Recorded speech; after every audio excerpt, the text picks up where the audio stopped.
Okay, welcome back to the certification training for nutrient management planning. This is the second of, I think, 6 modules where we're talking about various aspects of nutrient management, trying to get everybody on the level playing field before you show up for the on-site training coming up. This particular topic today we're going to talk about is environmental rules and regulations for animal agriculture. And if you haven't already done so, at this point I want you to pause the presentation, go back to the course website, download the slide handout so you have that available to you to take notes as we go through the rules and regulations for animal agriculture. Last week when we were talking about, or in the last session when we were talking about nutrient management, Dr. Osmond was talking about nutrients and water quality, and while we're here from the perspective of doing what's correct for the environment. Well, today we're going to kind of focus on, the aspect of, we're really here because of the regulations that are in place in North Carolina, from whether it be from federal side or from the state side regarding animal agriculture. So we start thinking about these regulations. The 4 that we're really going to kind of focus on is what we call the Clean Water Act, the Federal Clean Water Act, which was passed in 1972. We have the North Carolina regulations for waste not discharged to surface water. Now, these are currently called the 2T rules. Some of you old-timers out there might actually know these as what we used to call the O200 rules. We have the Senate Bill 1217 law, which passed in 1996, which was essentially an implementation of some recommendations from a study commission that was set up in 1995. And then we have the Clean Water Responsibility Act, House Bill 515. We'll briefly touch on permitting and things like that as well as we go through this presentation. So we start thinking about clean water. One of the first pieces of legislation we really can point back to is the Federal Clean Water Act, which essentially deals with point sources of pollution. And as Dr. Osmond mentioned last week, point sources pollution is something like a wastewater treatment facility, an industrial site, anything that you can think of where there's actually a discharge going on. Now, does that mean that there are not point sources of pollution in animal agriculture? And the answer to that is, well, there are. Now, there shouldn't be, but there are. I'll give you an example. If you can walk up and point to a place where water is being discharged from some sort of waste management system into the environment, then what you have is a point source of pollution. So this is an example right here. And again, if you have point source pollution, you fall underneath the Federal Clean Water Act. The Federal Clean Water Act, regulated by the Environmental Protection Agency. Now, in North Carolina, you should not have a point source of pollution if you're in animal agriculture. And the reason being is we have what we call the non-discharge rules. And these are rules that apply to animal operations with 100 head of cattle in confinement, 250 head of swine in confinement, 75 head of horses, 1,000 sheep, or 30,000 birds in a poultry waste management, 30,000 birds on a poultry farm where there's a liquid waste management system. Now let me kind of go through this for a minute. We talk about confinement. What we're talking about are animals are confined for at least 45 days. And this gets to be kind of a gray area when you start looking at pasture type of systems. You think of cattle feedlots, and the cattle really aren't housed much like you would think of swine or birds in a poultry system. But if the concentration of those animals is such that you cannot maintain vegetation in that feedlot, you have yourself a confined situation. All right. So it's an issue of is waste accumulating or is vegetative cover not being maintained.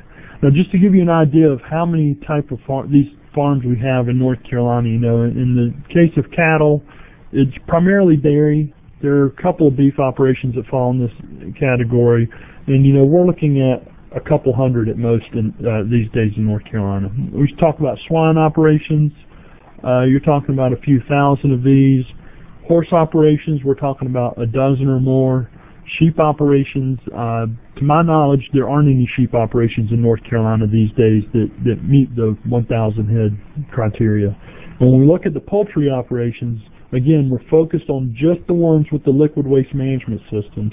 So we're talking about a dozen, 2 dozen, as many as 3 dozen of these. And these are not the guys that are producing turkeys and broiler chickens. These are the guys that are producing eggs. So either eggs that will go into the food market or eggs that will then later be hatched for production of those broiler chickens and turkeys. We think about poultry on dry waste systems. That's the vast majority of poultry in North Carolina, and they're not covered under the 2T rules. They'll actually come in play here in a little bit when we start talking about Senate Bill 1217. So we'll get to those guys shortly. Now, the way the 2T requirements work is essentially an operation is deemed permitted as long as they operate under the guidance of a waste management plan. And that waste management plan must be certified by a technical specialist. And there's a lot of different pieces to the waste management plan. There's the waste design, the waste storage structure designs, their housing designs, and then there's the nutrient management portion of that waste management plan. And that is why you guys are here today. You're trying to get certified as a technical specialist for the nutrient management portion of the waste management plan. So in all cases, the 2T requirements in North Carolina for the non-discharge rules, they really leave the details for what does a waste management plan look like, what does a lagoon design look like, how does a certified nutrient management plan, or what needs to be included in a certified nutrient management plan. All that comes back to what we call the NRCS technical standards. So these guys right here, the NRCS technical standards. And we'll get into those in the next session, where Dr. Osmond will spend the whole period talking about NRCS Technical Standard 590 for nutrient management, which basically outlines, what must be considered in the cropping plan, what kind of nutrient uptake, nutrient removal rates are in the system, how do we balance nitrogen in the crop versus nitrogen in the manure sources. So all that stuff gets outlined by the technical standards. So you can kind of think of it as the 2T rule says you have to do it, and then NRCS technical standard says this is how you do it. Well, 1995 was, to say the least, was a very interesting year in the summer in North Carolina. We had a lot of things really explode, and no pun intended. I mean, you look at this lagoon right here where it looks like actually a bomb went off in the dam or the dike. But that picture right there in the news, that was in the News and Observer in 1995, along with some of the reporting that Joby Warwick did, really set in motion a lot of the rules and regulations that we have in place in North Carolina today. This is Ocean View Farm. It was a couple of miles away from the New River down in Onslow County. Now, that's not the scenic New up in the mountains, but another river called the New. And essentially what happened was there was a structural problem. Let me see if I can erase this. There was a structural problem, oops, wrong color pen. A structural problem right in this area where the dam was not compacted correctly back around one of the irrigation pipes, and so you started getting water flowing down beside the irrigation pipe, and it just continued this erosive force, and all of a sudden, boom, the whole dike is gone. So this was not a good thing, obviously, for the environment, but it was not a good thing from a public relations standpoint for the hog industry. It just so happened that this was happening at the same time, as Joby says, that booming sound you hear was the state's hog population exploding once again. During that time, Sampson and Duplin County became the #1 and #2 hog producing counties in the country. So there was a big growth of the industry. There was a lot of press going on, and as a result, those in the North Carolina General Assembly, got really interested in what was going on and pretty much dropped everything that didn't have anything to do with the hog operation and started focusing on the hog operation. So we got a lot of legislation that started in '95 and came at us hot and heavy there for a couple of years. And one of those pieces of legislation was what we call the Swine Farm Siting Act. In the Swine Farm Siting Act, we get different versions of this, or different flavors of this, as we go from 95 to 96, 97, and then later on. So there's going to be some additional reading you're going to have to do to really understand the Swine Farm Siting Act, and I'll point that out to you in a few minutes. So when we get into the Swine Farm Siting Act, we initially see it appear in 1995 as Senate Bill 1080. It gets amended in Senate Bill 1217 in 1996, amended again in 1997 with House Bill 515. So, we have clearly in this case, we have, 3 different dates where things change. And so as a result, when you really need to start looking at effective dates and setbacks, it's going to come down to the fact that you're going to have to look into the manual. It's too complicated to cover in an online seminar type of scenario. So the first part of the Swine Farm Siting Act gave essentially a notification requirement. It basically said if you're going to construct a farm that has an animal waste management system that serves 250 head of swine, and let me point something out here. We're talking only about swine. This has got nothing to do with cows. It's got nothing to do with horses, sheep, or birds on the liquid waste management system. This is not the 2T type of thresholds. It's just if you've got 250 head of swine, you have to notify by certified mail, the neighbors around you, that you're going to be constructing the farm, all right? And there'll be penalties that we'll talk about in a few minutes regarding not complying with that notification or breaking some of the buffer restrictions. So one of the things that we got in this Swine Farm notification, or excuse me, Swine Farm Siting Act, was that we got buffer restrictions that were not originally in the 0200s, or what we now call the 2T regulations.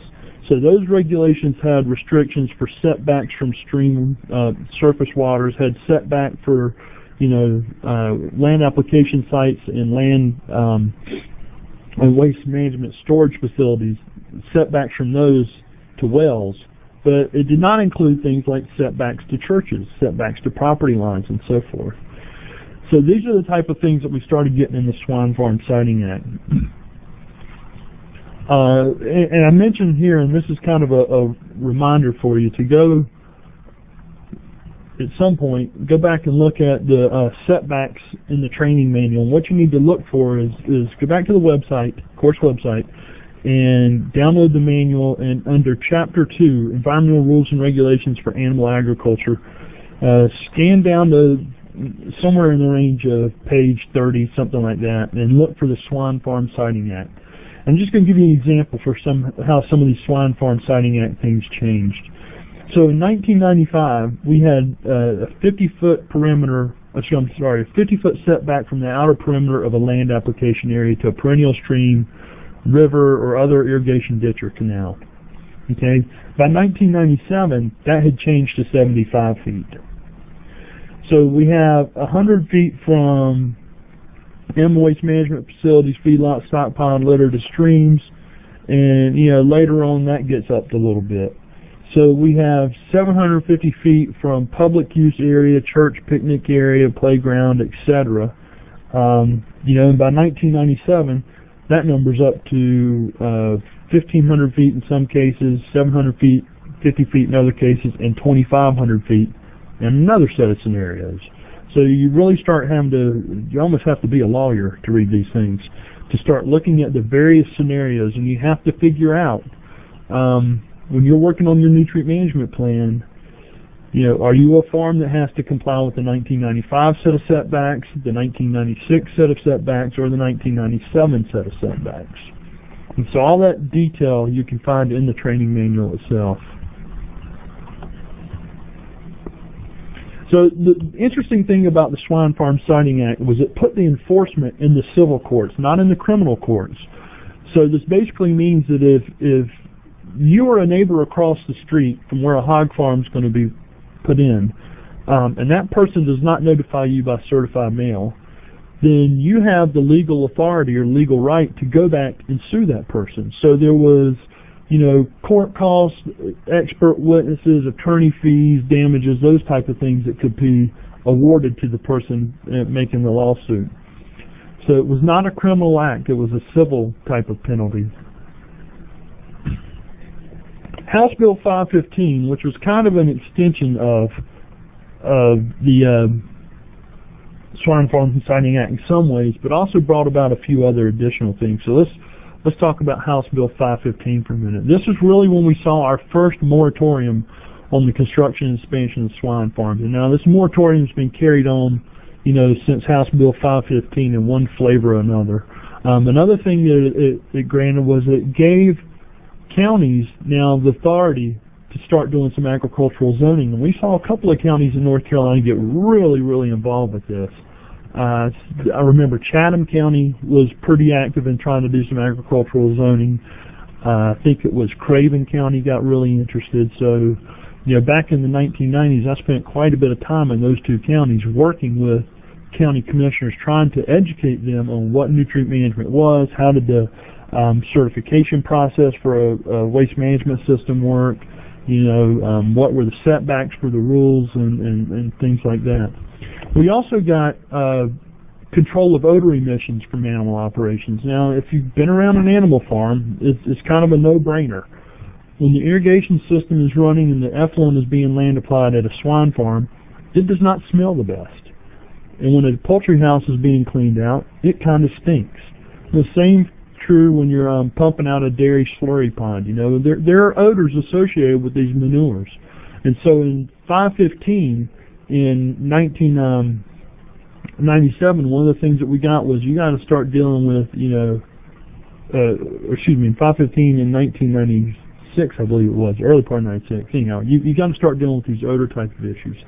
We got some additional Swine Farm Siting Act amendments, and so, you know, all that again is outlined in the manual with the setback dates, etc. Another interesting thing that came about in House Bill 515, which is this graduated violation point system. So you can almost think about it kind of like, you know, getting points on your driver's license. So you do something wrong, you get a couple of points. You do something else wrong, you get even more points. You do something else that's even more seriously, you know, you don't get 2 points added, you get 10 points added. And then when you reach this magical threshold, you know, you're in a world of trouble.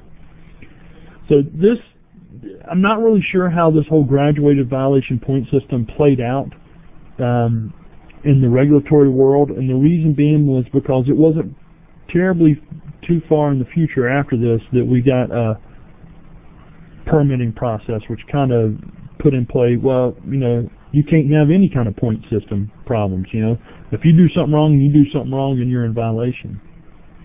It also brought into play the criminal enforcement for repeated violations for these guys that were in the violation point system.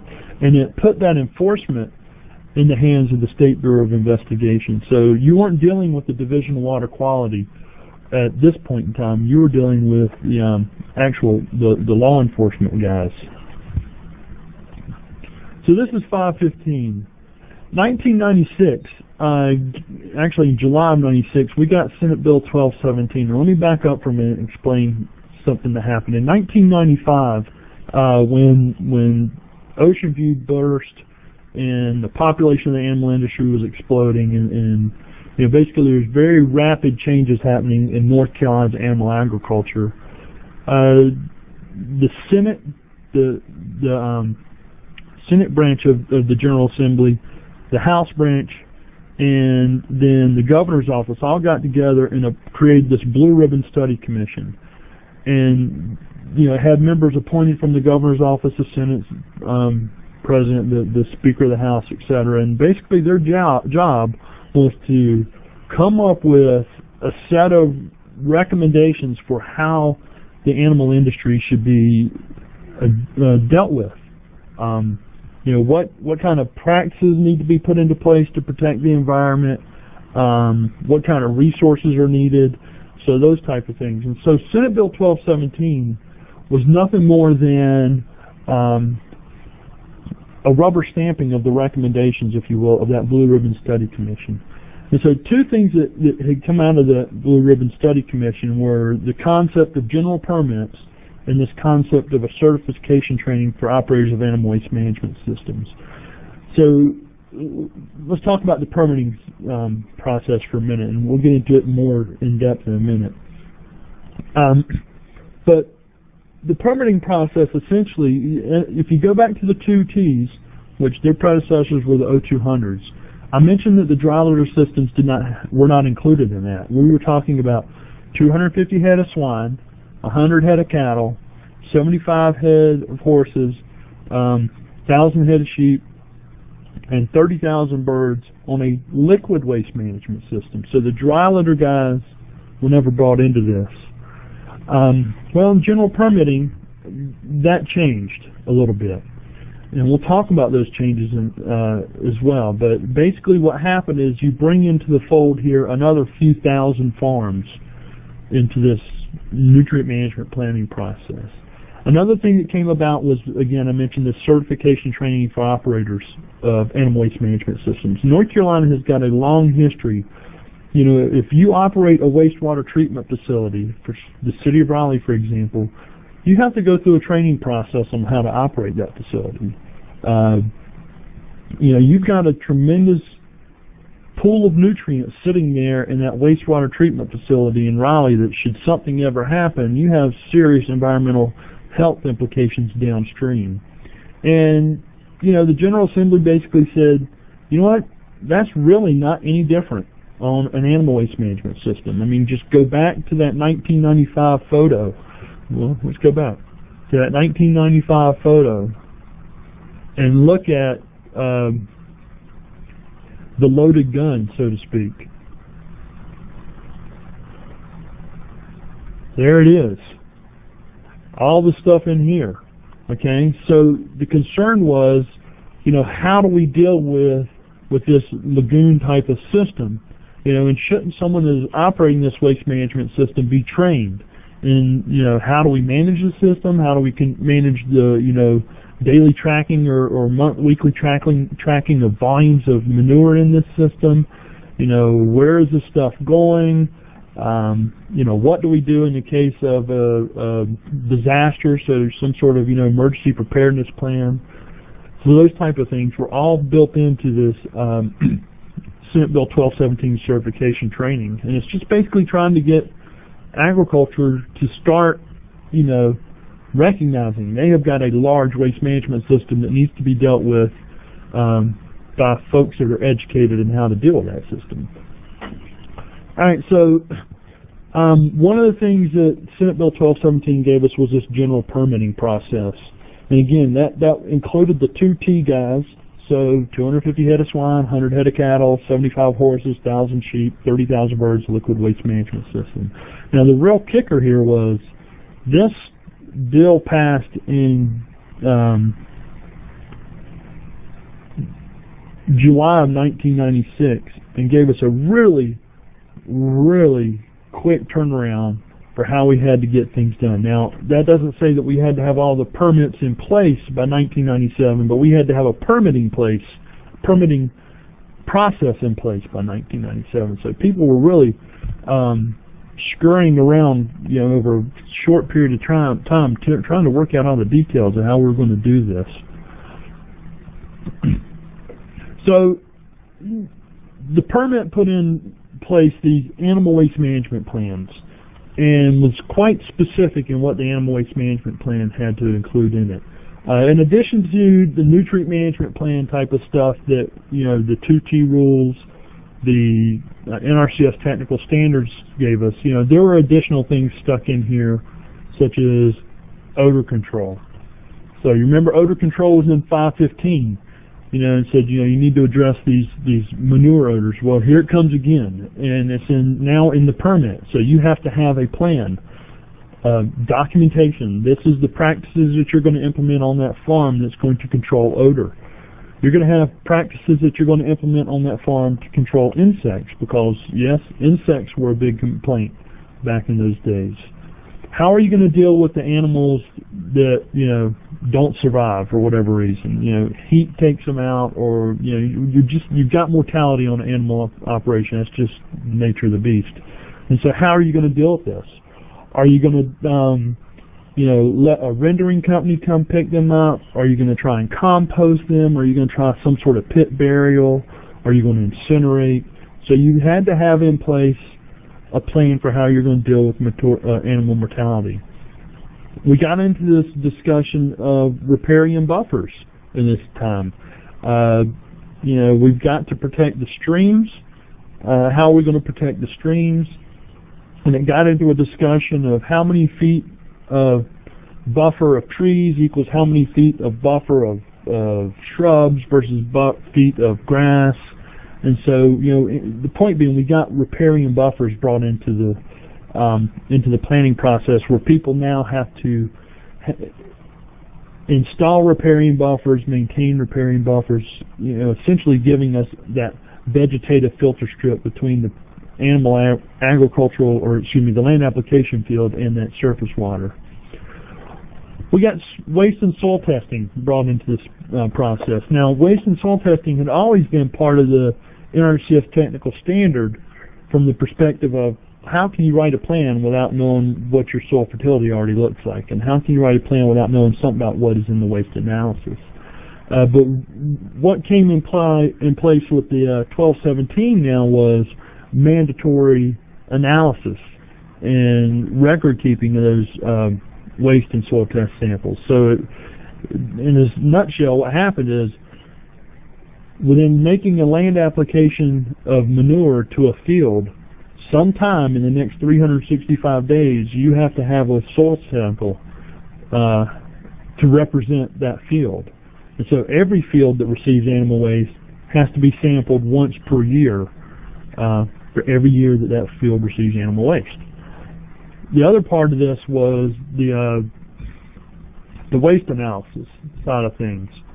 And so when we think about the waste analysis, the way it works is, you know, you have to have a waste sample collected within 60 days of land application.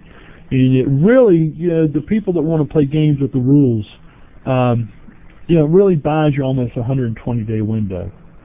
You can make an application of your waste product, or of your manure, lagoon effluent, whatever.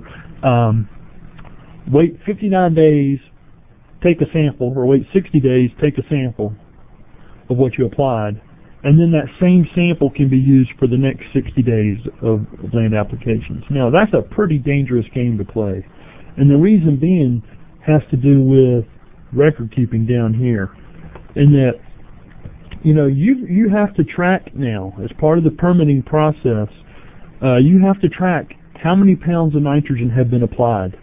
And if you make an application guessing or working off of an assumed value of how much nitrogen is in your animal waste, you make that application of so many inches of wastewater at such a concentration, and you come back and find out that your concentration was actually higher, well, you got yourself a problem, and the reason being is you have exceeded your agronomic application rate for nitrogen, and you have now have to keep a record of that. Okay? So it's kind of dangerous playing that game, that 60 days before, 60 days after, kind of, you know, working within that 120-day window. The best management practice for dealing with animal waste is, you know, take your waste sample, submit it to the Department of Agriculture, let them run it for you, get your results back, and then you make your applications off of that. I mentioned, you know, when we think back to the Ocean View disaster that happened in that lagoon that blew out, you know, the fact that we needed some sort of preparation, some sort of planning process for what do we do in an emergency situation. So we now have, as part of the animal waste management plans, emergency management plans, where you have to have in place, you know, who do you call under what circumstances? What do you do if you're driving a if you're making dairy slurry applications and the honey wagon or the spreader turns over, you know, makes a large spill, in the middle of a country road. You know, what do you do? How do you contain that spill? How do you clean up that spill? Then who do you call? So we have emergency management plans in place as well now. Now I mentioned that this is the first time really that the dry litter guys get brought into the system. And you know, the dry litter poultry farm, or excuse me, the poultry dry litter waste management plans, you know, they still have to do some things like, you know, applied agronomic nitrogen rates, you know, keep some records and things like that, but they're not required to have all the pieces of the puzzle that are back here. So they're not required to have the odor control. They're not required to have the insect control stuff. They're not required to have the riparian buffer kind of thing. They don't have the emergency management planning. You know, I don't even think they have to have the animal mortality. I may be wrong, but they do have to have the waste and soil testing, the application rate stuff, and the record keeping stuff. So again, if we think about the periodic testing of waste, we have that same 60-day, you know, before or after a land application. We have that same annual requirement for the soil testing. You know, another thing that got brought into this is copper and zinc levels, and I'll explain that more in a second. So we had the balance litter applications and crop nitrogen utilization, and then we have the record keeping of where that litter is being applied, at what rates, what dates, etc. And this is really kind of this guy right here is really kind of your checkbook. You have so much nitrogen being generated on that poultry farm in these manure sources. Can you account for all that nitrogen being land applied to either your crops or land applied to crops on a neighboring farm? Or can you account for that nitrogen being transferred to a third-party applicator that's then going to take it on to someone else? And we'll talk about that more in a second as well. So let's back up to this copper and zinc thing. When you think about copper, well, you know what, we'll get to copper and zinc more in a few minutes, because it actually affects not just the dry litter guys, but it affects the general permits as well. So let's kind of move on over to continue along with the dry litter plans. And you know, one of the things that happened under the 2T rules, the 0200 rules that preceded those, was that, you know, you still, if you had a poultry dry litter system, you know, it's always kind of been a, you know, we've said they've never were in the permitting process. They were never in the animal waste management plan process. But the fact was that they had a manure source there, they had a nutrient source there, and they had to be applying at rates that did not exceed agronomic nitrogen rates. And we'll talk more about agronomic nitrogen rates as we get deeper into this certification process. But essentially, you could not apply manure at a rate higher than the nitrogen needs for the crop that were receiving that. Now, under the 0200s, the 2Ts, as long as you were doing that, not over applying nitrogen, you were fine. All right? You were called what was deemed permitted, and you weren't required to get a general permit. Now, under 1217, you're still deemed permitted, and you're not required to get a general permit. We had a completion date of developing these these dry litter waste management plans by January 1, 2000. So, you know, sometime in July of '96, we were given, you know, 3.5 years to write 2,000 to 3,000. Some people estimated as high as 4,000 dry litter waste management plans. And so all the technical specialists out there were scurrying around going, holy mackerel, our workload just doubled. How are we going to do this? And it really came down to the fact that these plans, nowhere in the Senate Bill 1217 did say they had to be certified. So that means that they just had to have a plan. And so rather than this really becoming a process by where we trained up a lot more technical specialists that were already overworked, and have them go out and write not only hog farms, dairy farms, and horse farm plans, but now they've got to write these dry litter plans as well. This became an educational thing, whereby the Cooperative Extension Service developed training materials on how to write your own plan, how to look at, you know, what field you're on, what yield or crop you're going to grow, what's the yield for that particular crop, what's therefore the nitrogen requirement, and how much litter do I need to apply, and so forth. So this became a training program for the dry litter poultry guys. It's similar to the animal waste operator program, which we've mentioned before, and we'll talk about more in a few more minutes. So again, the point being, these dry litter plans did not have to be certified by technical specialists. They could actually be written by the farmer themselves, and in most cases they were written by the farmer. So part of this is permitting processes. So let's go back to 1217 and the permits. Part of this process was an inspection and review situation, where the concept was the Division of Soil and Water Conservation would show up on the farm and conduct a review and say, you know, you're doing this, but if we try something a little bit different, we can probably protect the environment a little bit more. Or, you know, if we put in this best management practice, you know, it may help us down the road with regards to water quality downstream somewhere. And then 6 months later, the Division of Water Quality was to come back by and say, okay, are you complying with all the requirements of the general permits? Are you complying with all the requirements that are in the NRCS technical standards? Now let me point this out again. The NRCS technical standards really have no legal, you know, they're not law enforcement rules, so to speak. But the general permits and the O200s and the 2Ts all pointed back to the NRCS technical standards as this is how we're going to do it. So the Division of Water Quality basically said, okay, we've been tasked with the enforcement of all this, and the way we're going to measure whether or not you're doing things correctly is we're going to look back at the NRCS technical standards. It kind of put the technical service providing agency, NRCS, in a bind, because now their language was being used for law enforcement, so to speak. So this was the ideal scenario. 6 months, Soil and Water would come out, help you. 6 months later, Division of Water Quality would come out and do enforcement things. And the reality is, when this thing got put into place, you know, it was just additional work added on to folks that were already writing certified waste management plans. And there was no easy way to work out the calendaring, because you've got two different agencies involved here. You've got Division of Water Quality and Division of Soil and Water Conservation. So there's no way really to work out the calendaring to say, you know, to ensure that the Division of Water Quality doesn't show up first. And so in many cases that happened. DWQ shows up first, writes all the penalties or the fines, and then not 6 months later, but 6 weeks later or 6 days later, Division of Soil and Water comes out to help you do your operational review.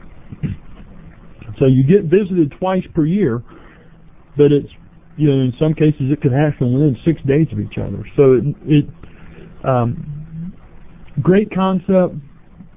In some cases the implementation was not the best, and it just has to do with, you know, I'm not pointing fingers at either agency by any means. It had to do with a workload type of scenario.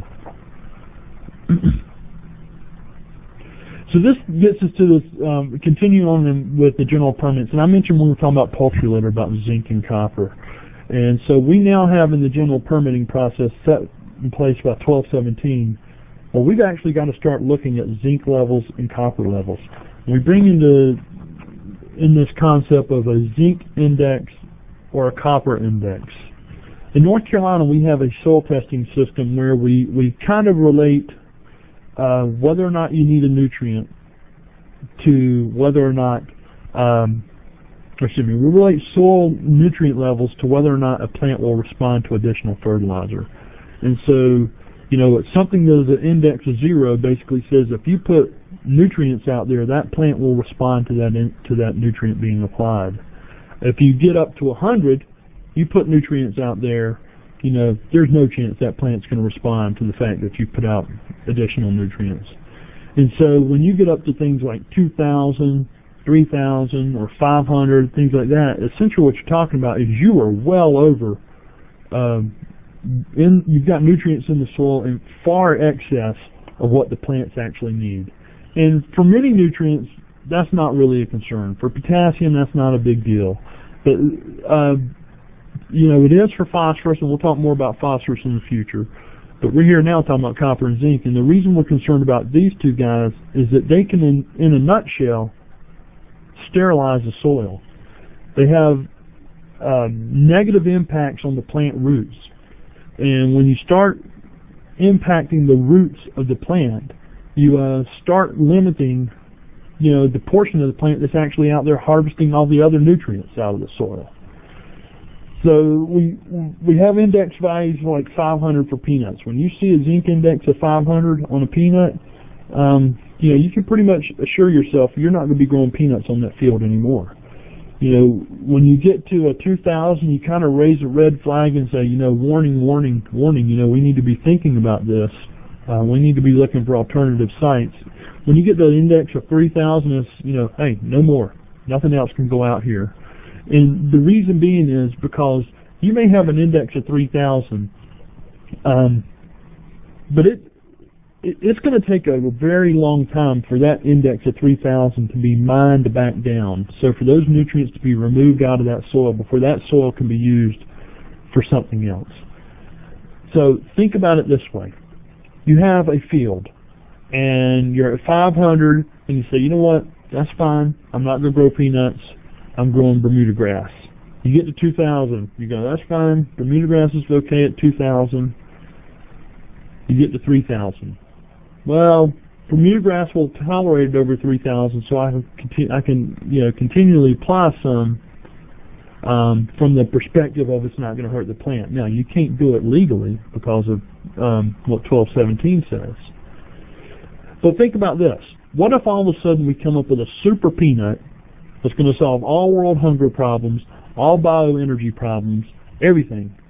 That peanut's going to fix all the world's problems. But we have all this land that's over an index of 500. We got ourselves a problem, don't we? Because we have restricted ourselves as to, you know, what can be done on the land simply because we've continued to elevate the zinc and copper thresholds. So that's a problem. So even though the index of 500, you know, is you know, the warning level for peanuts, I would say the index for all fields should probably be 500, at least the red flag. Hey, recognize that you're over 500 and you're starting to limit your crop options in the future. And when we talk about future, we're not talking about next year, the next year after that, or the year after that. We're talking about hundreds of years down the road.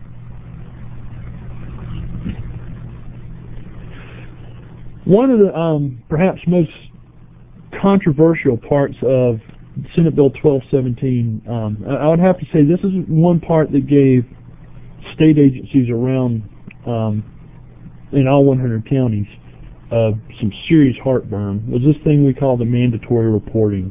And basically what it set up was that if you were a state employee or an employee of a local government and you were lawfully on a farm conducting activities related to that animal operation, if you saw one of 5 different violations, you know, you had to report it. There was no option. Your job was at stake based on the legal advice that we got. And so it essentially extended the Division of Water Quality's eyes and ears, well, eyes, since you had to visualize it, you had to see it, but it made all 100 offices of the North Carolina Cooperative Extension Service now folks that would be out there looking or could potentially have to report a violation. It made all the employees of the Soil and Water Conservation Districts, because they are local government employees or state employees, it made those folks, you know, the eyes for the Division of Water Quality. And it really did, I would say, do some damage to the districts and to the extension agency, from the aspect of, you know, farmers had to be concerned about whether or not they would call, you know, someone out that, you know, hey, I've got this problem, what do I do? Can you come out here and help me? And so the extension agent or the district person goes out there to help them with their problem, which is what the mission of those two agencies is, and they get out there and they see it's something that they have to report. So now the question is, was the farmer going to actually call to have these folks come out? The point being, today this bill is still enacted. It is enacted. It's still live. So even though we are, 14 years away from when all this happened, in 1217, we still have these legal requirements to report some mandatory things, or we have these legal requirements to mandatorily report, certain violations. So I want to make you aware of these violations. It goes back, and you've seen this picture, I think now this is probably the third time you've seen it, to point sources of pollution, right? If you see a direct discharge, oops, turn my pointy finger around. So you see direct discharge. Those are direct discharges right there, point sources of pollution.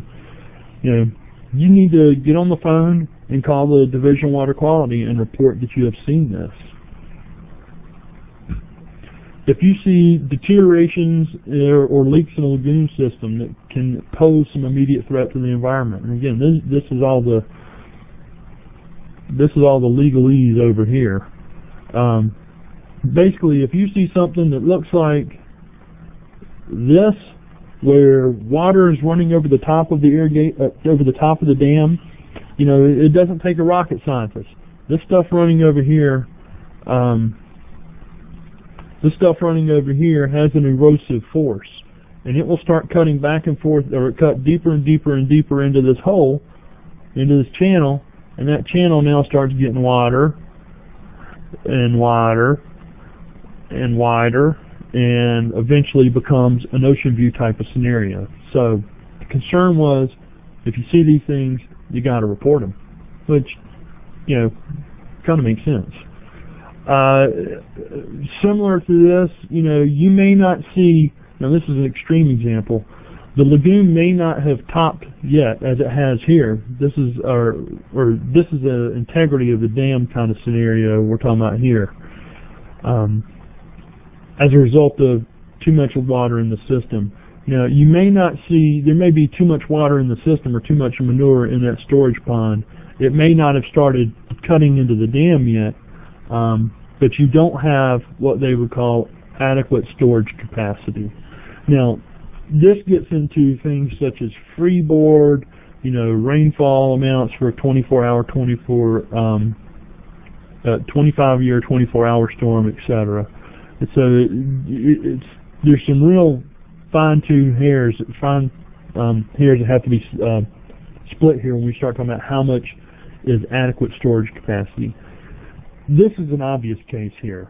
This person has tried to go in here and build up the dam a little bit more to keep the effluent from overflowing. But you can look at that thing and see that guy's got more water than he's got storage capacity. That's a problem. That's something that needs to be reported. If you apply waste in excess of the limits set forth in the waste management plan, you need to report that. And there's a couple of different ways that this is going to come out. So the waste management plan sets forth, the nitrogen rate. So if you're aware that the nitrogen rate for that particular crop is 150 pounds, and that guy's putting out 300 pounds, I'm not sure exactly how you would visualize that, but if it's something that would need to be reported, or this is quite an obvious case, you're putting out effluent at a rate that greatly exceeds the infiltration rate at which it will get into the soil. You have potential problem here with this stuff running off into surface waters, streams, lakes, ponds, those type of things. So those are types of things that need to be reported as well.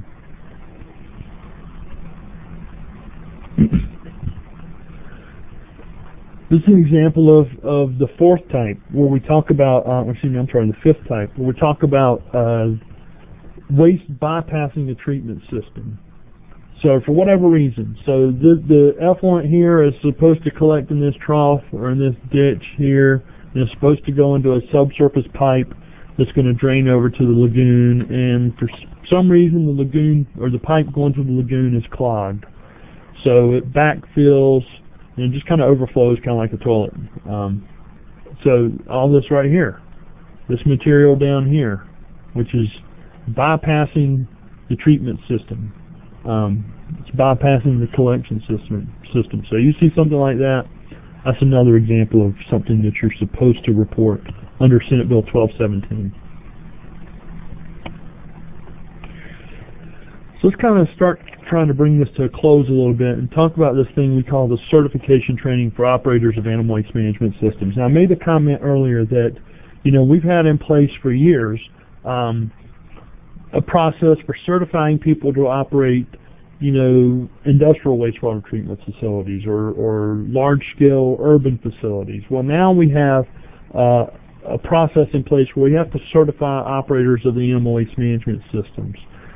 And, you know, back in '95, we got the original version of this training bill. In '96, it was amended.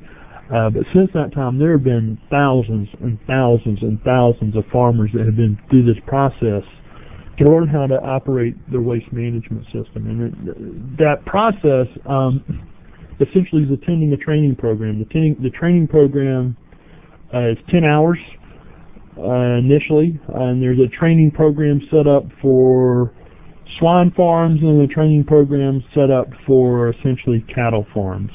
I should say swine and egg laying operations. It's actually the delineation, the difference is, do you have a high fiber waste product or do you have a low fiber waste product? Low fiber waste product is something like poultry manure from an egg laying operation or swine manure. A high fiber one is something like the operation where you've got a grass diet. You got a lot of fiber in the system. So that kind of set up a type A and a type B type of system. You have to pass a test, and you have to pay the required fees. And the fees were set up, I don't think they were set up in statute, so you have to pay the exam fees. Now, you also have to maintain your certification. The way you maintain your certification is you have an annual renewal fee of $10. Then you have 6 hours of continuing education you have to get every 3 years. And so, anyhow, most of this training, if not all of it, well, most of this training occurred in cooperation with the Cooperative Extension Service. And some of this training did happen at like the integrators put on the training themselves, but for the most part, this happened through the Cooperative Extension Service, Division of Soil and Water Conservation, the Soil and Water Conservation Districts, Department of Agriculture. You know, those guys were involved in the training as well, but it was coordinated through Extension and coordinated through the Division of Water Quality. Now, if you need a list of upcoming training opportunities, the list is located on a web address highlighted right there. It's maintained by the Technical Assistance and Certification Unit of the Division of Water Quality, and so they have a current list of, you know, when do we have the initial 10-hour training programs coming up in the future, and when do we have continuing education opportunities coming up. If you are a certified operator for whatever reason, you can call them and get you know, advice on technical assistance. I mean, that's part of their job as well, is to provide that technical assistance to certified operators.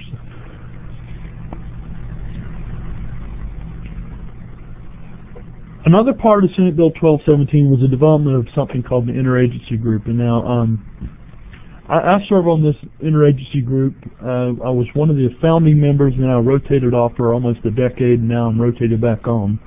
But essentially the concept behind the 1217 group was to provide a uniform voice for the folks working in the world of animal waste management. And you can imagine the confusion.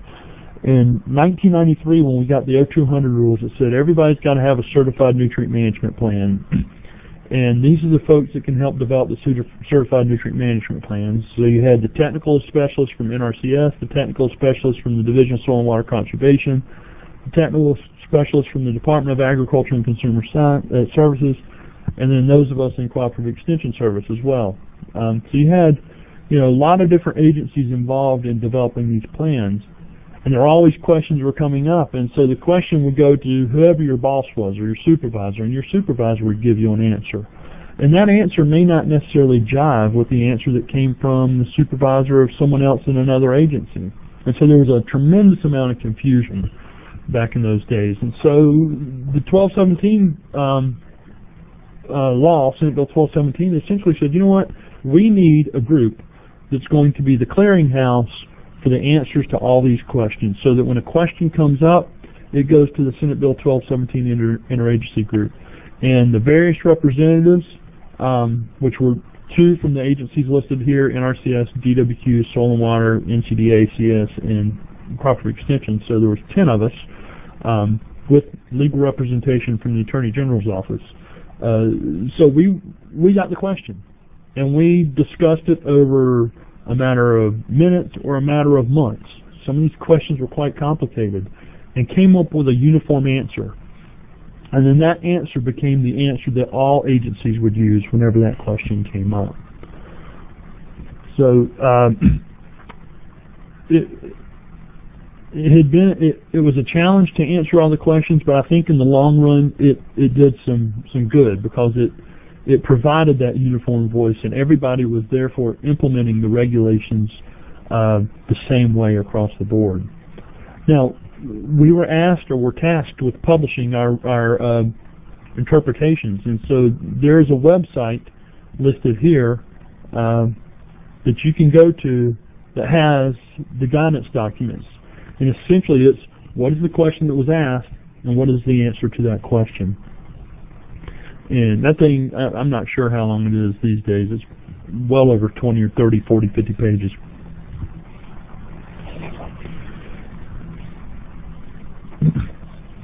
So that kind of ends the Senate Bill 1217 discussion, and brings us to some other regulatory issues. You know, we have NPDES permits, which is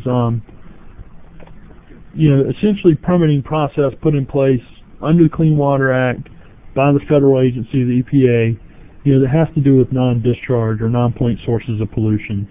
If it was to affect large animal operations, it had some phosphorus language in there. How are we going to deal with phosphorus? The phosphorus indexing system, the phosphorus loss assessment tools, things like that. It did allow for some general permitting of smaller operations, basically deeming some of the authority back down to the state, but also at the same time, if you got your hand slapped, did something wrong, you could be brought into the federal permitting process and so forth.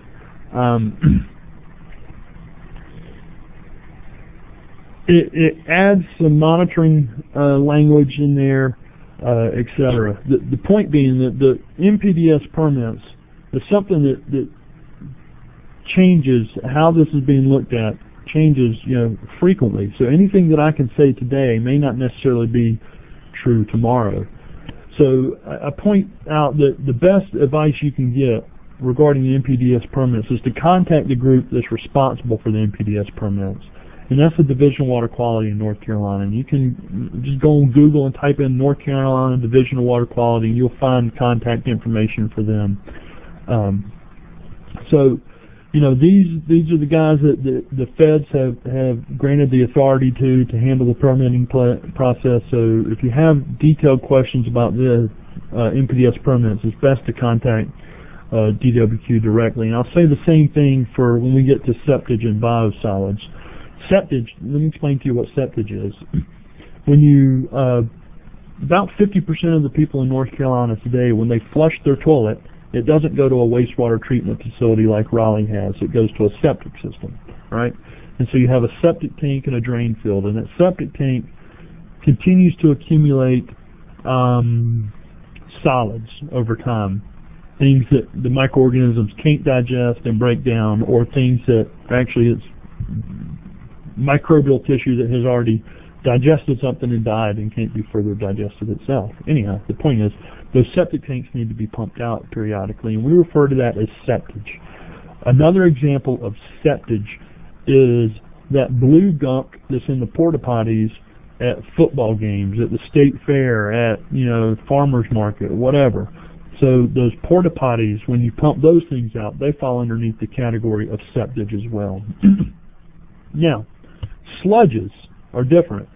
Sludges are things that come out of a waste treatment process like a municipality has, where there's some serious aerobic digestion, there's some anaerobic digestion, and in the end you've got all this black, nasty looking goo that's the result of the process after the water's been treated. So those sludges, those things we call biosolids or residuals, have to have plans in place for how to deal with them as well. The problem is that, well, I don't know if it's necessarily a problem, but these guys, the divisional waste management, are the ones that are responsible for septage. And these guys, the divisional water quality, are the ones responsible for this stuff, the sludges, residuals, and biosolids. So you may be asked as a technical specialist to help write a nutrient management plan for one of these type of operations. Extension wrote a lot of nutrient management plans for the folks working or land applying septage, all right, because it was essentially a nitrogen balance sheet approach. But there may be issues in that permit for that septage application or the permit for that sludge application that you need to be aware of. So before you jump in and start writing nutrient management plans for these two type of deals, contact the two divisions so that you can get some further guidance on how to deal with it. You know, there may be, you know, setbacks that have been implemented for sludge applications that are not in place for septage applications. There may be crop limits that you can use on, or excuse me, you may be able to use some crops on sludge fields that you can't use on septage fields. So there's all kinds of little nuances to these nutrient management plans for these two types of organic nutrient sources that you need to be aware of. And so more than likely you'll never have to deal with them, but just in case you do, because you will be a certified technical specialist for writing nutrient management plans, just in case you do, know that you should contact each of those two divisions for further guidance. Okay? With that, that's the end of the environmental regulations portion of this presentation, and like I said earlier, next presentation up will be dealing with the NRCS technical standards specifically, and those are essentially the guidelines for when we write a nutrient management plan. What does that nutrient management plan include? All right, so last bit of advice. Before you start that next presentation, go to the website, download the slide handout so you have it there so you can take notes. Okay? With that, look forward to visiting with you again soon.